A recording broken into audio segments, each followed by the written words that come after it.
दूरदर्शन हिसार के सभी दर्शकों को रामफल भाई की राम राम। आज की हमारी चर्चा रहेगी आत्मनिर्भर भारत और आधुनिक कृषि। इसमें बागवानी का एक विशेष महत्व है। जहाँ तक हमारे प्रधानमंत्री जी का और भारत सरकार का और राज्य सरकार का जो लक्ष्य है कि हम किसानों की आय को दुगना करेंगे, उसके लिए विभिन्न आयाम हमें आजमाने पड़ेंगे और उसमें बागवानी एक सबसे महत्वपूर्ण आयाम माना जा सकता है। आज इसी विषय पर चर्चा करने के लिए हमारे साथ हैं डॉक्टर R.K. गोदारा।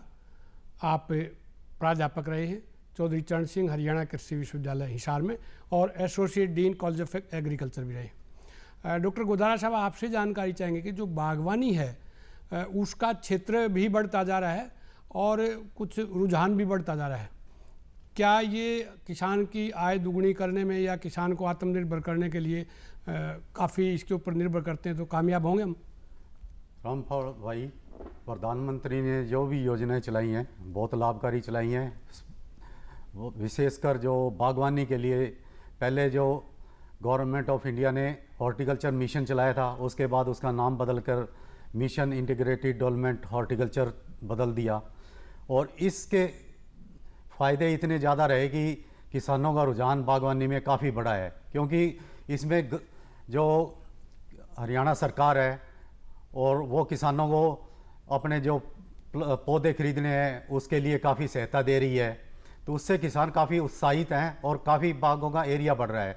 विशेषकर इससे ये हुआ है कि किसानों को जागरूकता काफ़ी बढ़ी है और उन्होंने विभिन्न प्रकार के, जैसे हमारा जो ये हरियाणा के काफ़ी ज़िले हैं उनको अलग अलग भागों में उन्होंने बांटा है। जैसे कि हमारा जो हिसार का ज़िला है या सिरसा ज़िला है, तो इसमें उन्होंने बागवानी में अमरूद की खेती के लिए और जो नींबू वर्गीय फल हैं उनकी बागवानी के लिए काफ़ी जोर दिया है। ऐसे ही भिवानी डिस्ट्रिक्ट है, इनमें काफ़ी इन्हीं पौधों के लिए, फलों के लिए काफ़ी जोर दिया है। जो इसमें डॉक्टर साहब अगर हम चर्चा करें कि जैसे आपने अलग अलग बताया, हिसार और सिरसा की तो आपने बात की, भिवानी की बात की कि सीट्रस यानी कि जो रसदार हैं, नींबू वर्गीय हैं, संतरा, किन्नो, माल्टा और नींबू वगैरह। इसके अलावा अगर हम पूरे हरियाणा की चर्चा करें एक मुश्त के कौन से क्षेत्र में कौन सा बाग या कौन से फलदार पौधे ज़्यादा कामयाब हैं, उसके बारे में थोड़ा सा बताइए। सबसे पहले तो जो हमारा उत्तरी हरियाणा है, तो उस जो वहाँ थोड़ी हमारी जो वायु में है उसमें नमी भी है और पानी की उपलब्धता भी काफ़ी है उन किसान भाइयों के पास। तो उसमें हम लीची, आम, आपका आड़ू है, ये आपका ये चीकू है और आम है और आलू बुखारा है, ये पौधे लगा सकते हैं। लीची भी लगा सकते हैं। और उसके बाद जो बाकी करनाल का ज़िला है और हमारा पानीपत हो गया, रोहतक हो गया, जींद हो गया, तो इनमें जो है अमरूद के पौधे, बेर वगैरह हैं, ये काफ़ी हम लगा सकते हैं। विशेषकर जो हमारे ये फरीदाबाद का एरिया रह गया, इसमें इस एरिया में फरीदाबाद है, जो महेंद्रगढ़ है, इनमें थोड़ी पानी की उपलब्धता हमारी कम है, तो इनमें अमरूद की और बेर की खेती किसान भाई बड़ी सफलतापूर्वक कर सकते हैं।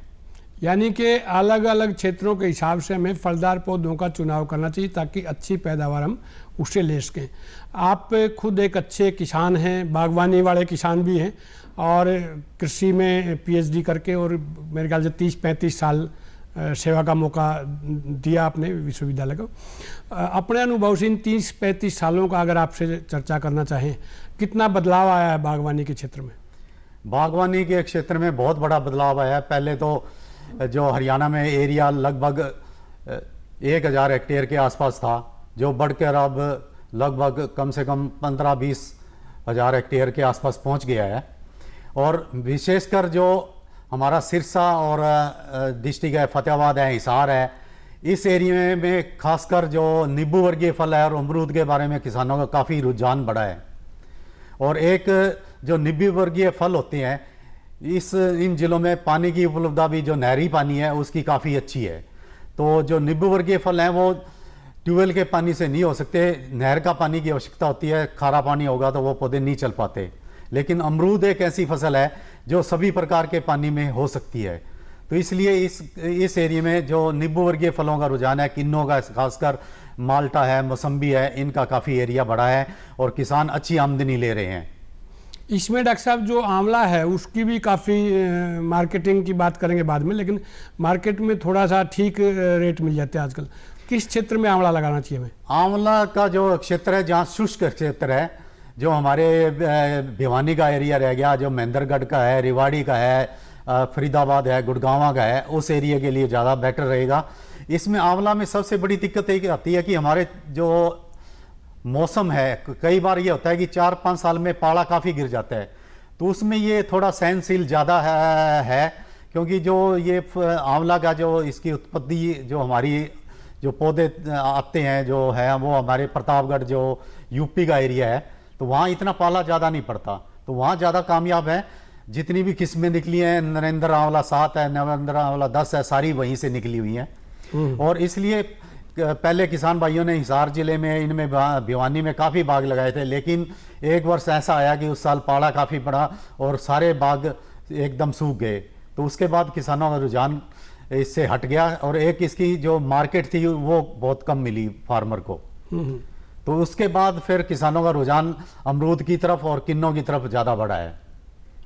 इसमें डॉक्टर साहब एक जानकारी और चाहेंगे कि अच्छी बागवानी करने के लिए किन किन बातों का ध्यान रखें, और साथ में बागवानी के बीच की जो फसलें हैं, इंटरक्रॉपिंग जिसको कहेंगे, वो कौन सी फसलें ली जा सकती हैं, इसके बारे में बताइए। सबसे पहले तो किसान भाइयों को जो बाग लगाने से पहले एक तो सबसे पहले मिट्टी की जांच करवानी चाहिए, क्योंकि हमारी जो थोड़ी ज़मीनें हैं इस जो ज़िलों में कईयों में तो रेतली हैं थोड़ी, उसमें कंकर की शिकायत भी आती है, तो इसलिए होता है कि कम से कम हम किसान भाई पहले मिट्टी जांच करवा लें ताकि उसका पता लग जाए इस ज़मीन में कहीं कंकर तो नहीं है। तो उसके लिए किसान भाइयों को ये करना चाहिए कि कम से कम हमारे ये जो है 6 इंच से लेके और 2 फीट तक के सैंपल लेने चाहिए। जैसे पहला सैंपल हमने 6 इंच पे ले लिया, फिर 12 इंच पे ले लिया, फिर 1 फीट पे ले लिया, फिर 2 फीट पे ले लिया, फिर 3 फीट पे लेके, और इस हिसाब से हमारे को जांच करनी चाहिए। और एक जो किसान भाइयों को ये ख्याल रखना चाहिए, कई जगह हमारे चौवा काफ़ी ऊपर आया हुआ है, तो इसमें कम से कम 6 फीट से नीचे चौवा होना चाहिए जहाँ भी हमने बागवानी की खेती करनी है। और बाग लगाने से पहले किसान भाइयों को ये देखना है कि पहले तो किसान भाइयों को उसके बारे में अच्छी जानकारी ले लेनी चाहिए। एक तो बाग लगने के बाद खेत समतल नहीं हो सकता, जहाँ भी अगर हमारी ज़मीन थोड़ी ऊबड़ खाबड़ है, जैसे टिल्ले पे लगाना है तो और बात है, बाकी जो ज़मीन है उसको लेवल कर लें तो पानी की सुविधा, जो पानी खेत में लगाएंगे उसमें आसानी रहेगी। और फिर बाग लगने के बाद हम उसको लेवल नहीं कर सकते, तो इसलिए किसान भाइयों एक तो बाग लगाने से पहले जो हम गड्ढा तैयार करते हैं वो 3 फुट गहरा, 3 फुट डूंगा, 3 फुट चौड़ा खोदते हैं, और उसमें विशेष ध्यान ये रखते हैं जो पहली ऊपर की 1.5 फुट की मिट्टी है वो उपजाऊ भूमि होती है, मिट्टी होती है, उसको एक साइड में डाल देते हैं, और उसके अंदर और दूसरी जो नीचे की 1.5 फीट की है उसको दूसरी साइड में डाल देती है। जो ऊपर की 1.5 फुट की जो मिट्टी है उसमें हमें सड़ी हुई गोबर की खाद 30 से 40 किलो मिला के और उसमें 1.5 किलो सुपर फास्फेट मिला के और उसके गड्ढे में भर देना है, और फिर उसमें एक बार सिंचाई कर देनी है, और फिर आपने उसमें पौधे लगाने हैं किसान भाइयों को। और जो किसान भाई पौधा लगाते हैं तो उसका विशेष ध्यान है कि हर एक पौधे की दूरी तय है। जैसे कि हमने अमरूद का बाग लगाना है तो ये 20 फीट की दूरी पे लगता है, किन्नों का पौधा है ये 20 फीट की दूरी पर है, आम का पौधा है या बेर का पौधा है वो 30 फुट की दूरी पे लगता है, और ऐसे ही हमारा जो चीकू का पौधा है वो 30 फुट की दूरी पर लगता है, आड़ू का है, अलूचा का है, वो हमारा 20 फुट की दूरी पर लगता है। तो उसी हिसाब से हमने लेआउट करना है किसान भाई को। तो इसमें जो बीज की फसलें लेंगे क्या वो बागवानी के लिए फायदेमंद है? किसान को तो लाभ रहेगा, कुदरती बात है। कौन सी फसलें लेनी चाहिए बीच में? बीच में जो फसलें किसान भाइयों लेने, जैसे आपने बाग लगा दिया है तो कोशिश तो ये हो कि फसल कम से कम ली जाए। अगर किसान भाई चाहता है तो दलहनी फसलें लेनी चाहिए या फिर उसमें सब्जियां लगा सकते हैं। जैसे हमारे खरीफ का मौसम है तो उसमें हम दलहनी फसलें हैं, जैसे मूंग है ये ले सकते हैं, उड़द ले सकते हैं, और जैसे मूंगफली है ये ले सकते हैं। और जो हमारी रबी की फसलें हैं उसमें हम मटर ले सकते हैं या गाजर ले सकते हैं, वो बेल वाली सब्जियां नहीं लेनी चाहिए। कई बार जैसे किसान भाई है बेल वाली सब्जियां लगा देते हैं तो वो बेलें पौधे के ऊपर चढ़ जाती है, तो उससे पौधे के बढ़वार में काफ़ी नुकसान होता है। कुछ जैसे आंवले के बाग की बात करें, जो हमारा दक्षिणी हरियाणा है उसमें देखा हमने, सरसों लेते हैं किसान भाई, तो क्या वो ठीक रहती है सरसों? सरसों अगर किसान भाई लेना भी चाहते हैं तो मैं किसान भाई को ये कहूँगा कम से कम जो पौधा हमने लगाया हुआ है उसके मध्य से और उसके 3 फुट तक उसके आसपास कोई पौधे नहीं होने चाहिए जी। हाँ जी। और इसमें पौधों में जो खाद है खास तौर से कब डालनी चाहिए और किस हिसाब से डालनी चाहिए? पौधे की उम्र के हिसाब से या उसकी ऊंचाई के पौधे की उम्र के हिसाब से हम खाद करते हैं। जैसे छोटा पौधा है तो उसमें कम मात्रा डलेगी, बड़ा जैसे हर साल बढ़ता जाता है उसी हिसाब से प्रोपोर्शनल बढ़ जाती है। जैसे हमने किसान भाई, जैसे हम अमरूद की बात करें तो किसान भाई जो अमरूद का बाग लगाना चाहते हैं तो हरियाणा कृषि विश्वविद्यालय ने 2 बहुत अच्छे हाइब्रिड निकाले हुए हैं। एक तो हिसार सफ़ेदा है, एक हिसार सुर्खा है। सुर्खा है उसका फल का रंग थोड़ा गुलाबी होता है और जो हिसार सफ़ेदा है वो सफ़ेद रंग में होता है, उसका गूदा जो होता है। और उसकी मिठास इतनी है कि अगर आप थोड़ा कच्चा भी तोड़ोगे तो वो आपको बहुत स्वादिष्ट लगेगा और खट्टा मीठा स्वाद आएगा।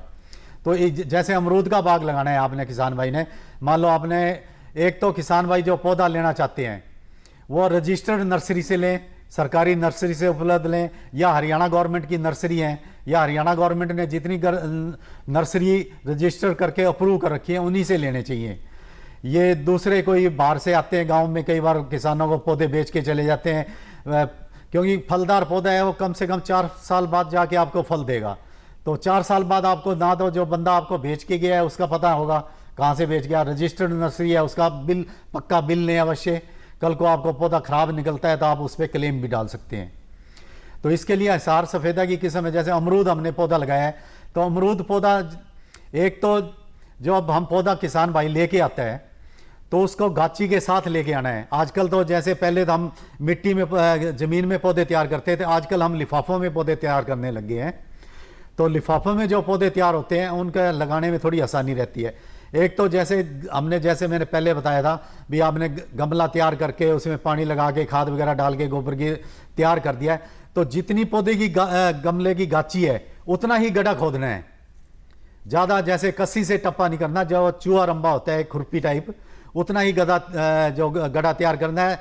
और जो पौधे की कलम चढ़ी हुई है वो कम से कम आपकी 5 या 6 इंच ज़मीन से ऊपर रहनी चाहिए। उसके पानी, जब पानी वगैरह लगाते हैं किसान भाई, उसमें टच नहीं होना चाहिए।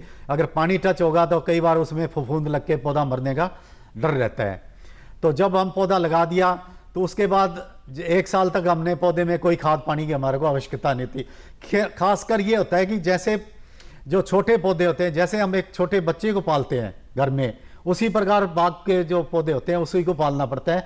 आपको हर सुबह खेत में चक्कर लगा के आना पड़ेगा। जैसे हमारी थोड़ी रेतली ज़मीन है, आपकी महेंद्रगढ़ है, भिवानी है, हिसार है, और आपने नरवाना साइड में कई फार्मर के मेरे पास फ़ोन आते हैं कि पौधे हमारे सूख रहे हैं। तो सबसे बड़ी समस्या हमारे दीमक की काफ़ी समस्या है। दीमक की बहुत ज़्यादा समस्या है। एक तो जब हम पौधे लगाते हैं उस टाइम आपने किसान भाई ने 50 ml क्लोरपाइरीफॉस दवाई 5 लीटर पानी में डाल के घोल के और पौधे में दे देनी है। पौधे में पहले नमी होनी चाहिए, गिल्ला होना चाहिए खड़ा, ताकि जो दवाई हम डालेंगे जो आपकी 5 लीटर वो पौधे नीचे तक चली जाए। फिर अगर दीमक आपके प्रकोप ज़्यादा लगता है आपके खेत में तो इसको ये करना है कि आपने पहले 15 दिन पे फिर दोबारा रिपीट करना है, फिर महीने में रिपीट करना है, फिर 2 महीने बाद रिपीट करते रहें। तो इससे ये होगा कि दीमक की समस्या आपकी ख़त्म हो जाएगी। ये ना सोचें कि दीमक की पहचान ये है कि आप खेत में जैसे जाएं किसान भाई, कोई भी सूखी लकड़ी डाल दो, 2 दिन बाद जाके आप देखो अगर दीमक होगी तो उसमें लकड़ी को आपको खाई मिलेगी, क्योंकि दीमक उसको खा जाएगी। तो इससे पता लग जाएगा आपके खेत में दीमक है या नहीं है, या फिर लगती है। या फिर जैसे हम गोबर की जो कच्ची खाद डालते हैं उसमें भी दीमक बहुत ज्यादा आती है। उपले जो बनाते हैं हम गांव में गोष्ठी कहें जिसने, अगर वो हम एक छोटी सी गोष्ठी या कोई छोटा कोर उसकी छोड़ दें अगर हम खेत में, तो उसके ऊपर जरूर आएगी। यानी कच्ची खाद होगी तो दीमक को आएगी उस पर। तो ये कितने दिन में, क्योंकि लगातार डॉक्टर साहब इतना ध्यान नहीं दे पाते किसान भाई, और दीमक की बहुत बड़ी समस्या पूरे हरियाणा में ही है, और उत्तरी में तो थोड़ा सा कम है, दक्षिणी हरियाणा में ये ज़्यादा समस्या है। हाँ जी। तो आपने बताया कि क्लोरोपायरीफास है, लेकिन कोई ऐसी दवाई नहीं जो लंबे समय तक 2-3 महीने तक कंट्रोल कर ले? ऐसी कोई दवाई नहीं है। क्लोरपायरीफॉस सबसे सस्ती दवाई है ये, और बहुत ज़्यादा मतलब इफेक्टिव है कंट्रोल करने में इसमें। तो इसको ये है कि एक बार जैसे होगा, बाद में आपको जैसे पता लगता है भी, अगर किसान खेत में हर रोज जाता है तो जैसे ही पौधे के पास जाएगा तो एक बार पौधे के थोड़े से जैसे ना पानी की कमी के कारण जैसे कई बार झुलसा मिलता है, दोपहर को पत्ते जैसे गिराए होते हैं, हमारे पानी की कमी होती है, उसी प्रकार पत्ता थोड़ा सा पत्ते झुलसे से मिलेंगे। तो उससे पहले ही पता लग जाएगा ये आपको दिमाग है, तो उसी एक ही पौधे में दवाई डाल दो, सारे बाग में डालने की कोई आवश्यकता नहीं है जी, क्योंकि हमने सभी पहले शुरू में 5 दवाई डाल दी है। डॉक्टर साहब एक बात और जानकारी चाहेंगे कि जैसे आपने कहा कि 15 गुना या 20 गुना क्षेत्र हमारा बड़ा है फलदार पौधों के लिए, लेकिन आज अमरूद मैं खा रहा हूँ तो मुझे 70 रुपये किलो मिल रहा है रेडी पे अमरूद या मार्केट में, और आप क्योंकि बागवानी कर रहे हैं तो आपका वो 15 से 20 रुपये किलो बिक रहा है। तो क्या किसान को इस तरफ थोड़ा सा ध्यान देने की जरूरत नहीं है, क्योंकि अभी 1 लाख करोड़ रुपया जो कृषि इंफ्रास्ट्रक्चर के लिए दिया गया है भारत सरकार द्वारा, तो उसमें संसाधन जो है हमारे वो हमें देखने पड़ेंगे।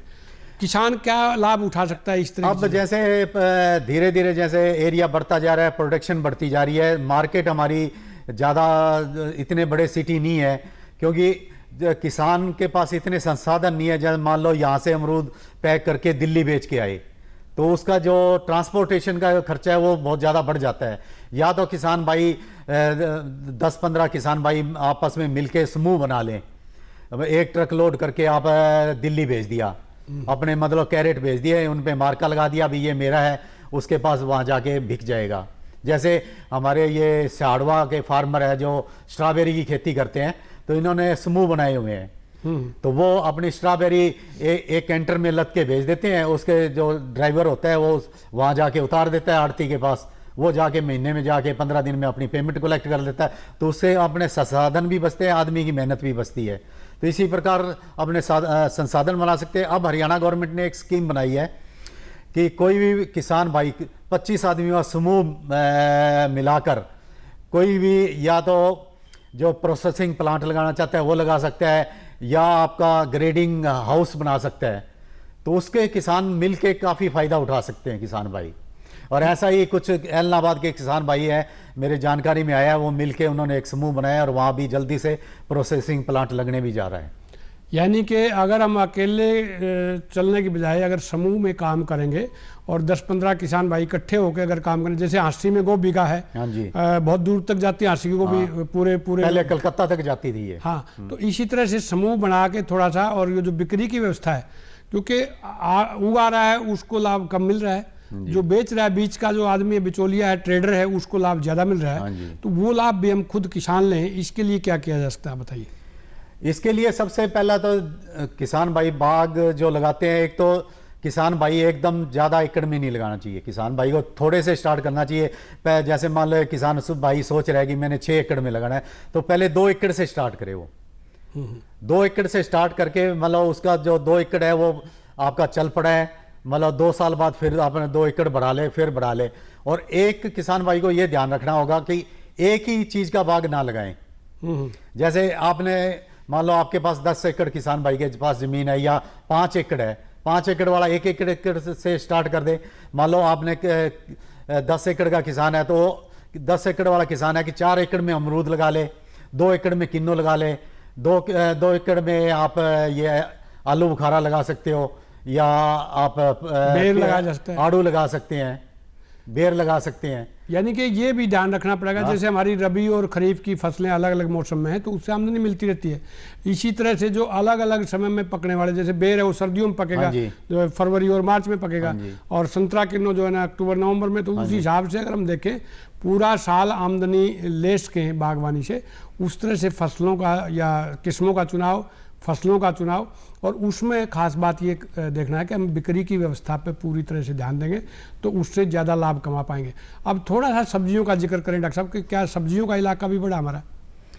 सब्जियों का इलाका काफ़ी बड़ा है। जैसे आप हिसार का एरिया लें तो इसमें हमारे गाजर की बेल्ट काफ़ी बड़ी है।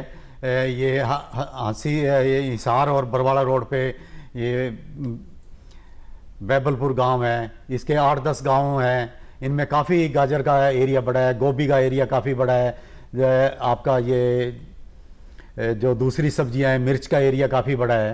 तो इनसे किसान भाई काफ़ी फ़ायदा उठा रहे हैं। लेकिन यही मैं किसान भाई को ये कहूँगा कि आप पड़ोसी को देख के ना चलें, पहले उस चीज़ की पूरी जानकारी लें, उसके विषय में पूरा पढ़ें। आजकल तो किसान भाई, ज़्यादातर किसान भाई आजकल पढ़े लिखे हो गए हैं, इंटरनेट पे सारी चीज़ उपलब्ध है, उसके बारे में पूरी जानकारी लें। फिर जो हमारे विशेषज्ञ हैं, हरियाणा कृषि विश्वविद्यालय के, हरियाणा हर एक ज़िले में हमने कृषि विज्ञान केंद्र खोले हुए हैं, उनके हर एक विषय के वहाँ आपको आदमी मिलेंगे, उनसे जानकारी लें। बिना जानकारी के आप कोई भी काम न शुरू करें। और सबसे पहले यह, जैसे किसान भाई कम खर्चा करके और ज़्यादा आमदनी लेने की तरफ ध्यान ज़्यादा दें।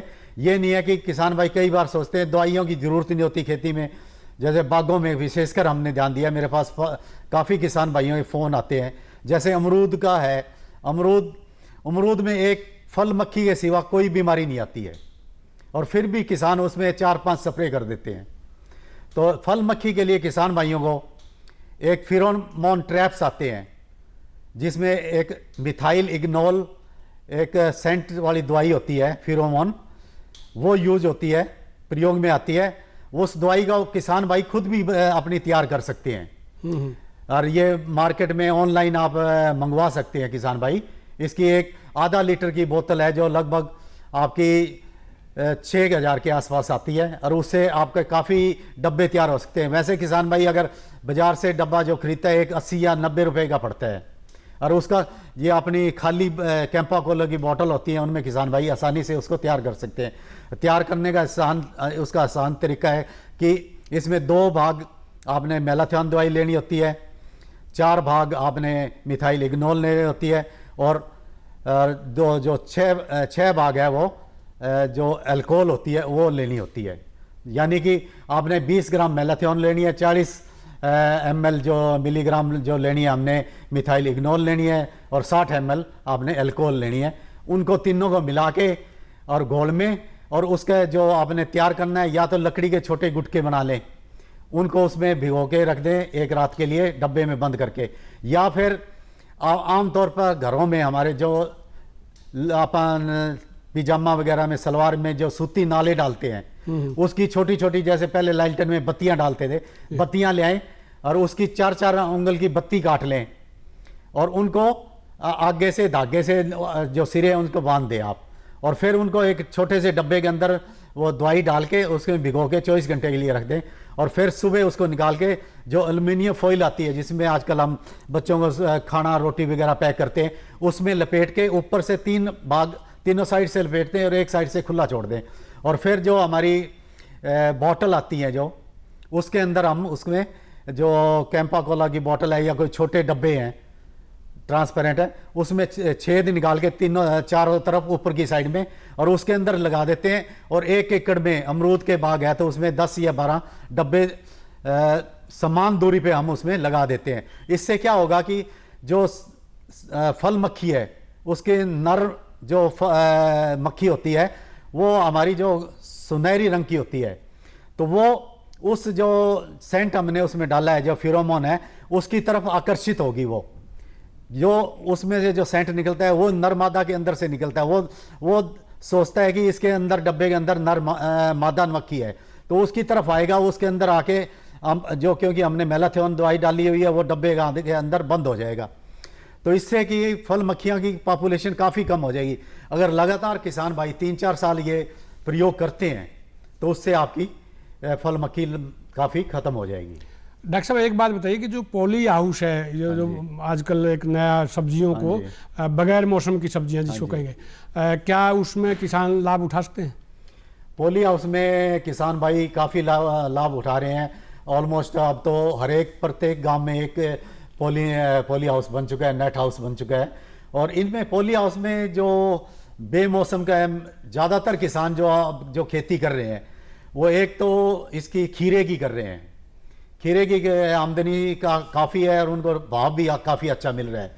और दूसरी जो है हमारी शिमला मिर्च है, उसकी खेती काफ़ी कर रहे हैं। और एक जो बेल की तरह टमाटर हमारा ऊपर जो चढ़ता है, उसकी टमाटर की खेती काफ़ी कर रहे हैं। चेरी टमाटो जो जो चेरी टमाटर है, दूसरा टमाटर भी है जो अच्छा। उसकी भी खेती कर रहे हैं। कई किसान भाई खरबूजे की भी खेती कर रहे हैं नेट के अंदर। तो क्या ये अगर हम इसको ज़्यादा अपनाएं, उसमें ज़्यादा कामयाबी, ज़्यादा लाभ मिल सकता है? लाभ किसान भाई, एक तो इसके लिए आपको एजुकेट करना, शिक्षक करना काफ़ी ज़रूरी है, क्योंकि ये जो हम नेट के अंदर जो काम करते हैं उसमें प्रिकॉशन जो है हमें सावधानियां काफ़ी बरतनी पड़ती है। एक तो जैसे इसके गेट वगैरह होते हैं वो हमेशा 24 घंटे हमारे को बंद रखने पड़ते हैं। जब अंदर प्रवेश करते हैं तो एंट्रेंस से पहले ही हमने उसमें दवाई डाली होती है, पैर उसमें डुबो के अंदर जाएंगे और ज़्यादा देर तक नेट खुला नहीं रखें, क्योंकि जो हानिकारक कीट है वो तो हवा में घूमते रहते हैं। अगर हमारा अंदर एक बार खुला रह गया, एक बार अंदर घुस गया तो उसकी पॉपुलेशन कंट्रोल करना काफ़ी मुश्किल हो जाएगा। तो प्रिकॉशन काफ़ी देनी है, लेकिन आमदनी जो हम परंपरागत खेती से बाहर कर रहे हैं उससे 4 या 5 गुना आमदन उठा सकते हैं। ये सब जानकारी के लिए डॉक्टर आर के गोदारा जी आपका बहुत बहुत धन्यवाद। रामफल भाई आपका भी शुक्रिया, धन्यवाद।